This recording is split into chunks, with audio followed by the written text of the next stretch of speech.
acontecimentos e também o amor fraternal do seu coração que se espalha entre nós. Ele é um rapaz com 54 anos, casado, tem 5 filhos, 3 dos quais já estão também despachados, já têm a sua vida montada e, por sua vez, também já tem filhos, já é avô por 3 vezes, não é? E ainda tem 2 mais novinhos, uma delas, um menino com 17 anos, é uma das diretoras de um centro espírita que foi montado só por jovens. Ele é o vice-presidente porque insistiram muito que ele fosse o vice-presidente. Portanto, o Aloísio está ligado a dois centros espíritas, não é? O mais antigo, que é a Sociedade do Guarapari de Estudos Espíritas, do qual é fundador e é vice-presidente. Depois, isto é no Estado de Espírito Santo, também esta Sociedade Espírita que foi fundada por jovens, não é? Da qual a sua filha é a tesoureira da direção, é a Sociedade Espírita de Muquicaba.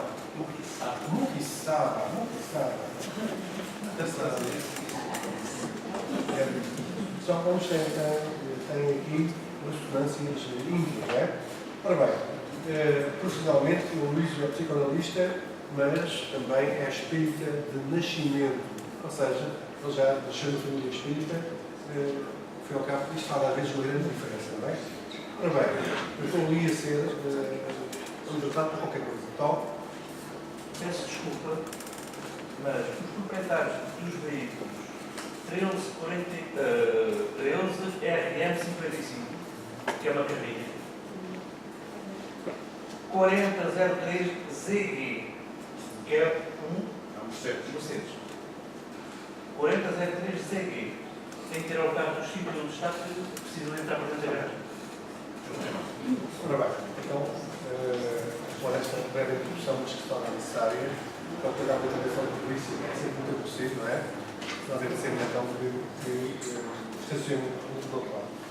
Ora bem, o nosso Aloísio vai fazer uma ronda de palestras, já esteve em Suíça, esteve em Inglaterra, agora tem X em Portugal, então já aqui posso anunciar que no domingo ele vem do Porto, no domingo vai ficar aqui também para fazer. Nós temos o Evangelho às 6h30 da tarde, às 18h30, e então ele estará aqui também no domingo. Vai ser ele que vai ocupar esse espaço da palestra evangélica com um tema que ele nos trará. Vamos agradecer a sua presença aqui amiga, junto de nós. Vamos fazer aqui umas palavrinhas, uma breve prece de harmonização e depois vamos dar a palavra para ele aqui no seu desenvolvimento familiar. E assim, queridos irmãs, irmãos, agradecidos ao alto por esta oportunidade de aqui nos reunir, agradecendo a Jesus, nosso Mestre e amigo incomparável das nossas vidas, assim como também à direção do plano espiritual que nos possibilita estas visitas tão importantes que vêm até nós, vêm-nos enriquecer com conhecimento e enriquecer com amores. Agradecendo aos benfeitores desta casa, aos benfeitores desencarnados, assim como também aos benfeitores que acompanham o nosso querido Aloísio. Muitos agradecemos a sua presença amiga nesta casa. Que aqui também se possam sentir em casa. É o nosso desejo que todos os que aqui estão possam sentir-se harmonizados, bem dispostos, e possam receber estas palavras que são dirigidas à mente e dirigidas ao coração. Possamos crescer um pouco mais em conhecimento e sentimento. E assim, queridas irmãs e queridos irmãos, passo a palavra ao nosso querido Aloísio.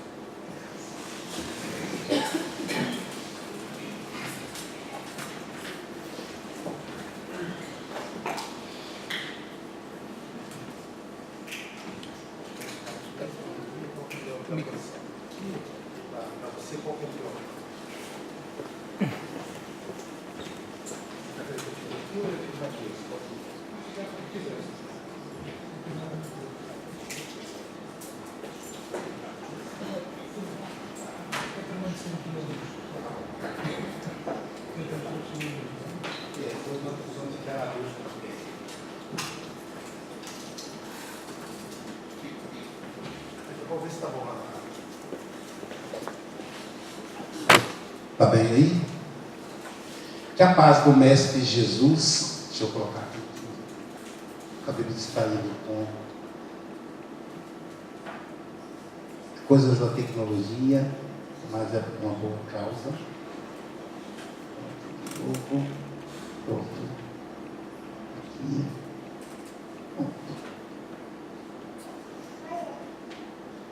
Que o Mestre Jesus nos envolva, que os benfeitores espirituais possam fazer de mim, de nós, o instrumento do mundo espiritual para cada um de nós. Deixa eu colocar o óculos é para longe, aí quando a gente vai ler, coloca ele para perto, depois tira, né? É aquela história. Então o meu é para longe, então eu tenho que colocar, senão eu vejo só aqueles vultos assim.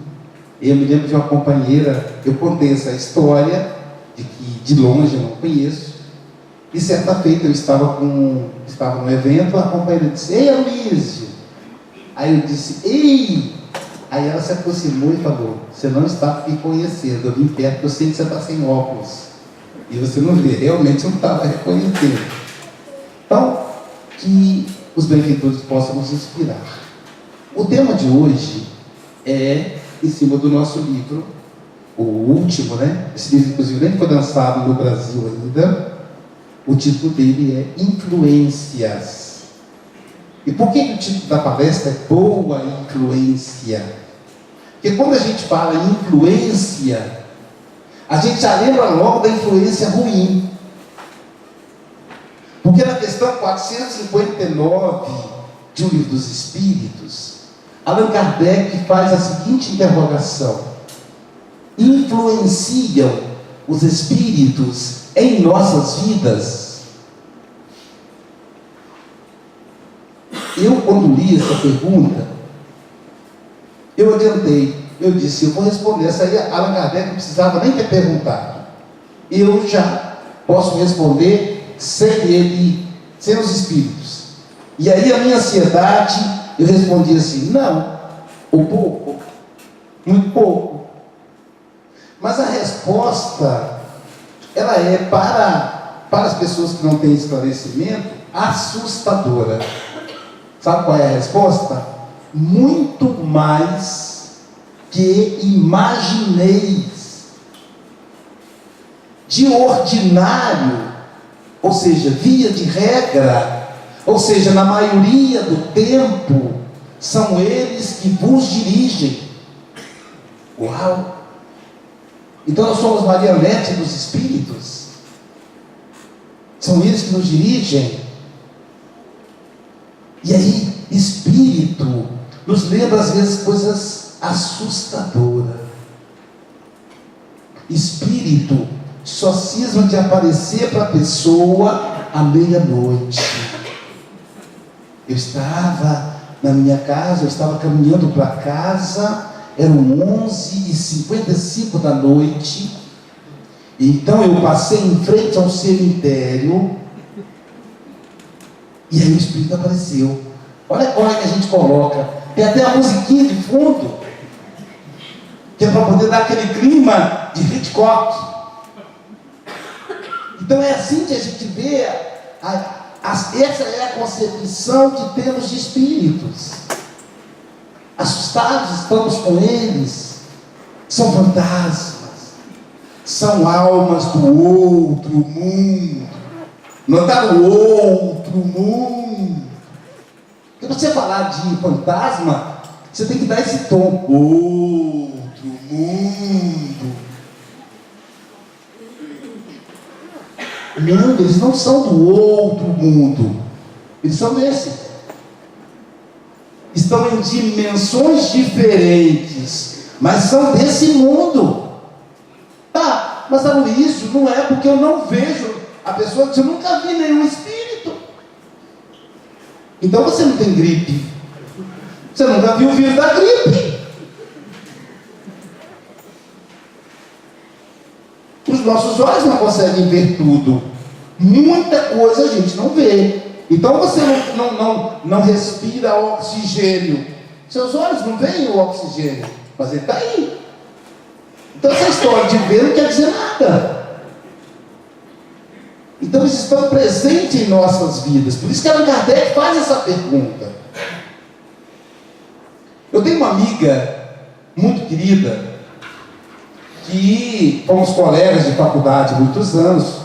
Eu fui professor de faculdade até o ano passado, agora estou no processo de aposentadoria. Hoje atuo somente como psicanalista, mas durante algum tempo eu atendia no consultório durante o dia e dava aula algumas noites. Depois a Casa Espírita, os compromissos da Casa Espírita foram me tomando e hoje eu não tenho mais disponibilidade à noite, portanto me desliguei da faculdade o ano passado, com muito pesar pelos amigos que deixei, mas a gente precisa passar para etapas novas. E essa amiga, quando eu a conheci, ela era freira. Ela se apaixonou por um padre. E aí vocês sabem, não pode. Então, ela abriu mão do celibato, ele também se casaram. No entanto, continuam trabalhadores fiéis da Igreja Católica. E você vai deixar claro que a Igreja Católica não obriga ninguém a ser celibatário. Claro, para você ser sacerdote, tem que ser celibatário, mas você pode servir. Os dois servem, são dedicados à igreja, mas não mais freira e padre, porque se casaram. Eu a encontrei, eu estava encerrando uma semana espírita em São Paulo, na ocasião do lançamento do livro Por Entre as Dores. Na volta para a Vitória, no avião, eu sento, digo, agora eu vou descansar, porque depois de um evento grande, eu vou relaxar. Aí eu fecho os olhos, e aí surge aquela voz: Aloísio, deve ser o espírito, né? Mas não, era ela encarnada. Aí ela disse: posso me sentar do seu lado? É lógico que eu queria dizer não, porque eu queria descansar. Mas a educação, a gentileza, e como diz o profeta, a gentileza lá do Brasil, como dizia, gentileza gera gentileza. Então eu abri mão do meu egoísmo e disse: vou escutá-la. E ela disse assim para mim: Luísio, você continua espírita? Eu digo: é incurável, não tem cura ser espírita. Fiquei com ela. Ela disse: eu estou lhe perguntando porque você sabe, eu sou católica. Sim, eu sei, você tem como, você tem religião, você era freira. Meu marido também. Mas, Aloísio, começou a aparecer espírito na minha casa. Mas é uma espiritalhada danada. Ela disse: é tanto espírito que eu não sei como é que eu faço. Eu disse para o meu marido que eu estava vendo espírito. Ele disse: não, isso é coisa da sua cabeça. Eu disse: não, eles estão aqui. Ele disse: cadê aquele seu amigo espírita? Fala para ele levar. E ela disse: é tanto espírito que eu às vezes estou na sala assistindo televisão, aí 2 passam indo para a cozinha, daqui a pouquinho mais 2 vão para a varanda. Aviso de Deus, minha casa foi invadida pelos espíritos. E já que você é espírita, você podia levá-los para sua casa. Que amiga é essa, né? Eu disse: olha, na minha casa também tem um monte. E olha que tem um monte. Então eu não posso levar os seus para minha casa. Ela disse: mas eu não sou espírita, eu sou católica, espírita é você. Eu disse: mas a mediunidade não escolhe a religião. Você tem a faculdade mediúnica. Todas as casas têm muito espírito. A diferença é que você os vê, seu marido não. Se a gente considerar que o planeta tem 30 bilhões de almas e somente 8 bilhões de encarnados, dados do Emmanuel, somente 8 bilhões de encarnados, os outros 22 bilhões estão aonde? Estão na casa de vocês, estão aqui no centro espírita. Mas onde é que cabe tanto espírito? Um amigo me perguntou. Eu digo: é fácil, porque eles não ocupam o mesmo lugar no espaço, estão em outra dimensão. Se nós olharmos aqui esse ambiente, nós temos aqui muito mais de 500, talvez 800 a 1000 espíritos assistindo a palestra.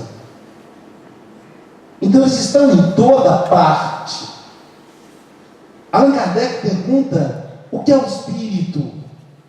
E os espíritos, e as entidades respondem: inteligências que povoam o universo.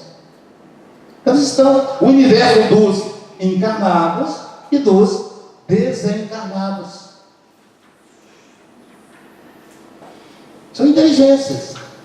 E olha como é que a resposta tem muito a ver quando Jesus nos diz que Deus é Pai.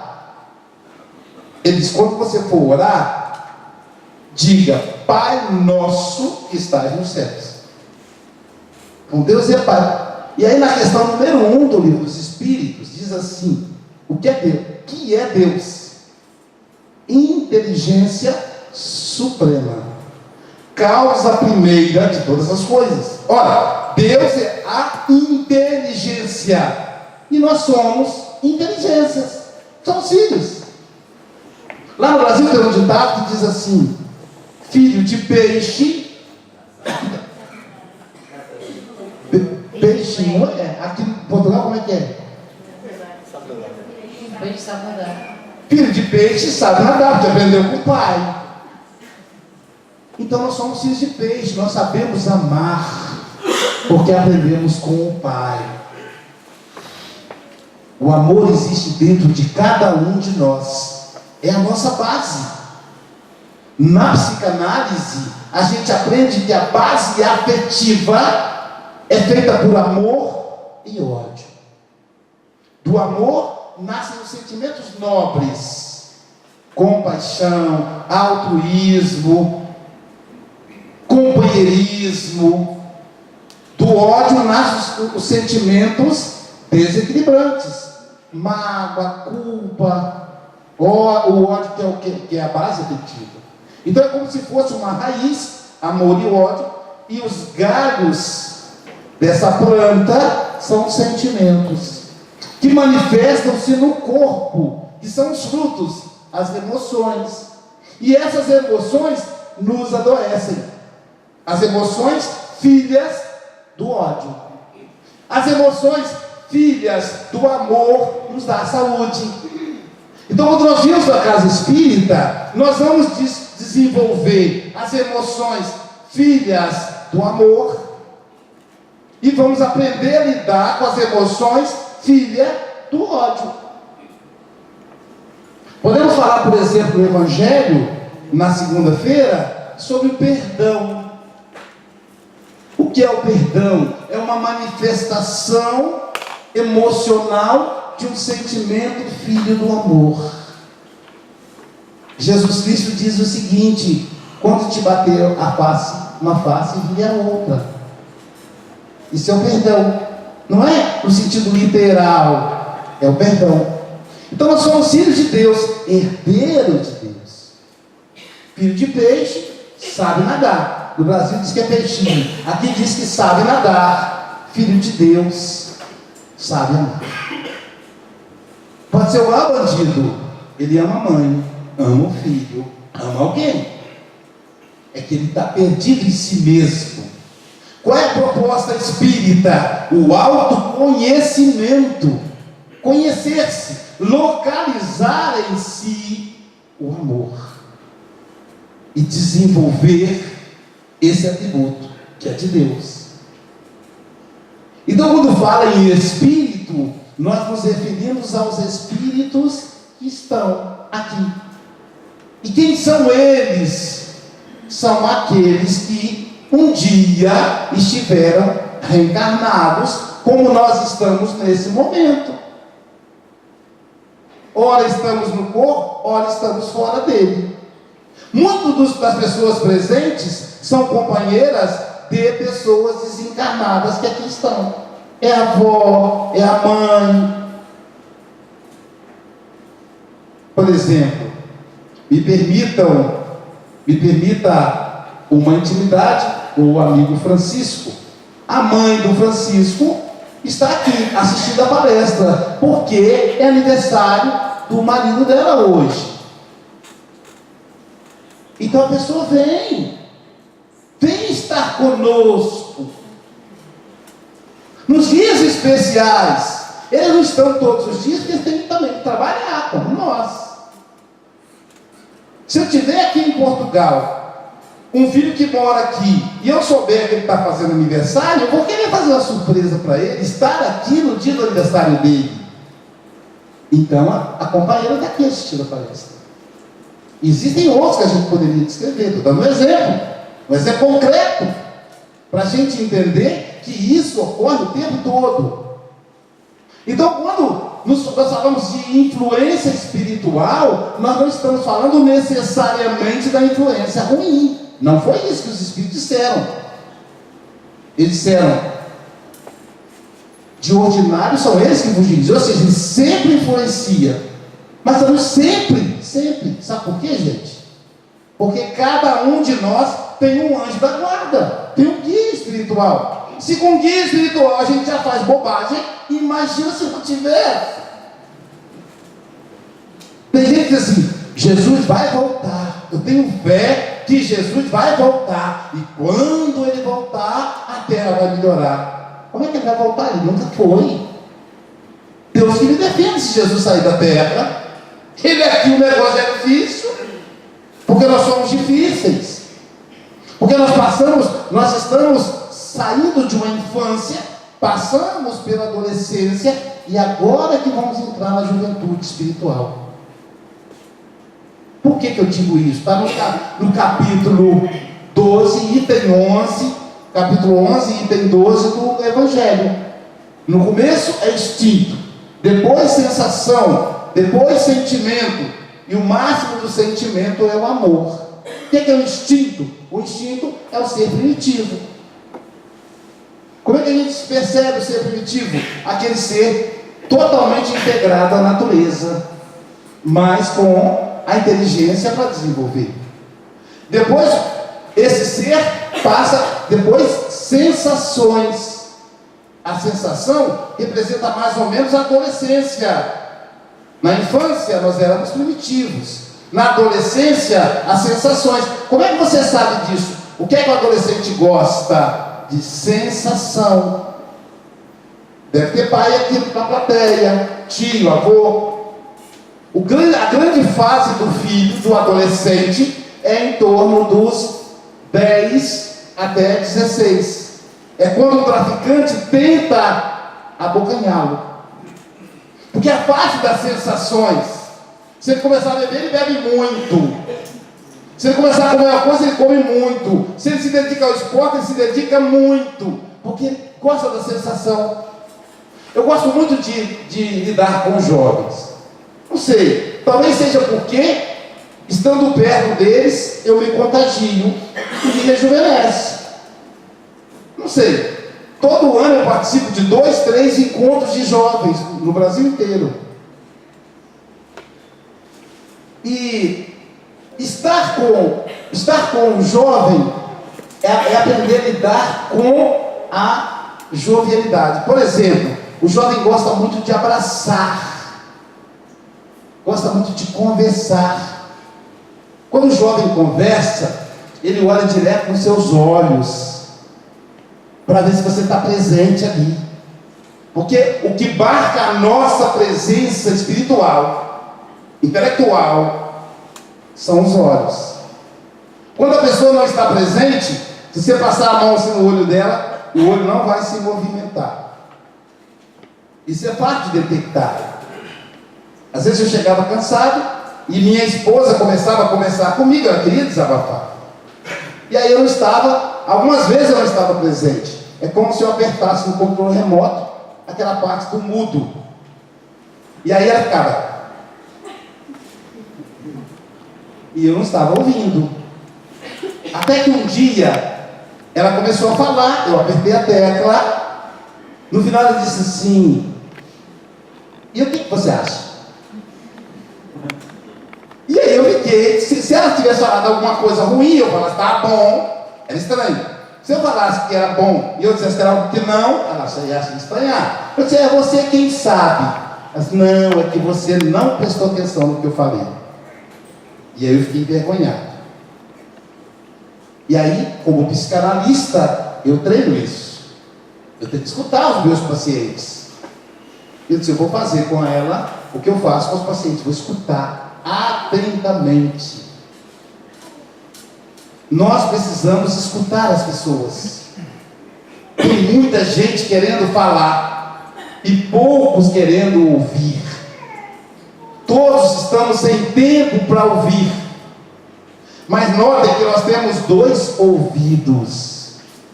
Isso nos dá a obrigação de, no mínimo, ouvir 2 vezes o que falamos. Mas fazemos o contrário. O professor Rubem Alves, um psicanalista brasileiro conhecido no mundo todo no campo da educação, ele dizia o seguinte: ao invés de cursos de oratória, deveriam existir cursos de escutatória. Porque a gente não quer escutar, a gente não tem tempo, nós temos pressa para ir para onde? Nós somos como cachorros correndo atrás do automóvel. O automóvel para e aí o cachorro não faz nada. Somos nós. Casimiro Cunha, através do Chico Xavier, diz assim: a vida é uma corrida, todos correm, tudo corre, todos morrem, tudo morre. Eu já não sinto mais a vida. Então ele fala dessa correria atrás do nada. Nós temos pressa, para quê? E sabe o que a gente diz? O tempo passou muito rápido. Uma amiga me disse: Maurício, você veja que coisa. Ontem mesmo era fevereiro, já estamos em outubro, já estamos chegando no Natal. A vida está passando depressa demais. A vida está passando depressa demais, ou nós não estamos prestando atenção na vida? Essa é a pergunta que nós temos que nos fazer. Um raio que anuncia a chuva dura 10º, um relâmpago dura 10º de segundos. Para nós que temos olho nu, para o especialista em meteorologia, um raio dura meses, porque ele vai estudar detalhadamente aquele raio. Por que tanta pressa para sair de casa, para se despedir da sua esposa, do seu marido, quando você vai trabalhar? Por que você não para um pouquinho, olha nos olhos dela, olha nos olhos dele? O que é mais importante do que a figura humana na nossa vida? Nós temos feito isso. Olhar para os nossos filhos. Eles crescem tão rápido. Eu tenho 5. A caçula tem 17. Ontem mesmo ela era um bebê. Agora é uma diretora do centro espírita. Uma pessoa empolgada com a doutrina. É uma alegria para mim muito grande. Qual pai que não quer ter uma figura dessa? Mas ontem era um bebê. A outra filha mais velha, ontem mesmo tinha 3 anos, agora tem 30. 31. Fez agora em maio. Então, olha como passa rápido. Passa rápido que a gente não presta atenção. Por isso. A gente precisa parar. Lá no Brasil a gente diz assim: bom dia, tudo bem? A gente não faz uma pergunta. Bom dia, tudo bem? É uma afirmação. Se a pessoa disser assim: ah, não está muito bom não, a gente finge que não ouviu e vai embora. A gente está perguntando, porque a gente não tem tempo para escutar o outro. Eu tenho modificado a minha maneira de cumprimento. Eu digo assim: bom dia, como é que você está? Pronto, eu sou obrigado a ouvir, porque a pessoa vai dizer como ela está. Até mesmo na reunião mediúnica, reúne lá os médiuns, uma entidade se manifesta, e às vezes a gente diz assim: e aí, meu irmão, tudo bem? E o cara está no umbral sofrendo horrores. Como é que ele pode estar bem? Como você está? Eu estou confuso, eu estou com dor, eu estou magoado, eu estou com ódio, eu estou feliz, eu estou emocionado. A gente precisa ouvir o outro, perceber o que o outro sente. O que é mais importante que isso? O dinheiro? Você guarda o dinheiro, fica aí. Você vai fazer o que com o dinheiro? Ah, Luiz, é fácil dizer isso porque você não tem. Mas se eu tivesse também, eu tenho que acreditar que eu digo, eu tiver que passar pela prova de ter, eu tenho que considerar algo secundário. O dinheiro é um instrumento de progresso. Não fosse assim, diz os Espíritos, ele não se concentraria na mão de poucos. Está lá no livro dos Espíritos. Eles se concentram na mão de poucos para que esses desenvolvam projetos. Como é que teríamos um automóvel hoje se não tivesse concentrado na mão de quem financiou o projeto? Como é que o homem iria para fora da Terra se não tivesse dinheiro para financiar a NASA, por exemplo, que foi a primeira, e depois os russos? Desenvolver a tecnologia na área da saúde. Então, é para o progresso. Voltemos à questão 459, que é o tema da noite. Influenciam. E aí a gente fala, uau, então somos influenciados por coisa ruim. É por isso que a coisa está feia. Lá no Brasil, nós estamos agora no segundo turno de umas eleições tumultuadíssimas. Temos que orar. A gente não sabe o que vai ser no Brasil a partir do dia 28, 8, 15, 22, 29, dia 29 de outubro. Porque mesmo terminando o resultado das eleições, os problemas não vão acabar. O país está dividido e vai continuar por muito tempo. Então, quem nos influencia? Que tipo de espírito nos influencia? E a gente tem aquela tese antiga de que o externo define o que somos. Influência não quer dizer definir. Quando a gente fala de espírito, a gente define o mal, o inferno. Mas Allan Kardec, no livro Céu e Inferno, ele vai dizer que o céu e o inferno são teses teológicas. Não existem por si mesmas. São teses. São teorias. Mas Aloysio, você está dizendo que não existe o inferno? Não. Que não existe o céu? Também não. Uma amiga que é protestante diz que isso é um perigo. Porque a única coisa que segura o indivíduo é o medo dele ir para o inferno. Você fala que o inferno não existe e pronto, ele vai querer fazer tudo que vier à cabeça. Eu disse, mas em compensação também o céu não existe. Mas Jesus falava do inferno. Falava? Mas ele falava assim, trevas interiores. Ele dizia assim, o reino dos céus está dentro de vós. A gente pode ir para o centro espírita e encontrar o inferno. Porque a gente está ligado com um ou outro companheiro. É claro que isso não acontece aqui na associação. Estou falando dos outros centros, pessoal. Ué, eu posso ir para o centro espírita e me sentir no céu. Hoje mais cedo, o Francisco me mostrava os ambientes aqui de Santa da associação. Eu já conheço, mas houve algumas mudanças, cresceu. Aí eu falei para ele, Francisco, só da gente abrir a porta e entrar na sala de tratamento, a vibração é diferente. Isso não é o céu. Isso é a sintonia dos benfeitores com os benfeitores. Então a influência vai se dar no